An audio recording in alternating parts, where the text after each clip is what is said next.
Important story that's coming in from the Commerce Ministry, because India has lifted its ban on wheat exports, and this has been notified by a notification by DGFT, and in fact this order comes into effect immediately. What does this essentially mean? But this means that shipments could ease pressures on import-dependent countries amidst the Russia-Ukraine war once again. Getting escalated, and of course there have been attacks on commercial shipping vessels, and which is why there is pressure on the supply of wheat in global markets. And what that is doing is it is putting pressure on countries like Egypt, which are highly and heavily import dependent. And in fact, this notification that I was just speaking about, it is applicable to wheat flour, maida, semolina, and whole wheat atta, resultant atta as well. So all forms of wheat, this is what this export order, this liberalization of export order is applicable to. Now, the timing of this move is especially crucial. Like I was speaking about, the Russia-Ukraine war and the attacks as a result of that war, they have been happening on port infrastructure.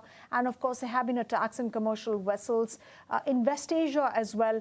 And in fact, Black Sea grain infrastructure has seen shipments getting disrupted as well. And that's what is driving prices. And that really is a big risk for largest importers of wheat, like I said, Egypt and Indonesia. So, of course, India is looking at easing some of those supply side pressures. But what has happened in the midst of this is also the fact that the price of wheat globally, that has risen. Now, some reports suggest that Chicago wheat, that has gone up by 36% on a year-on-year basis to $6.9 per bushel. And in fact, if we look at Chicago wheat futures, they have risen over 17% since early July this year itself. So, of course, this is going to mean some sort of relief for key importers of wheat.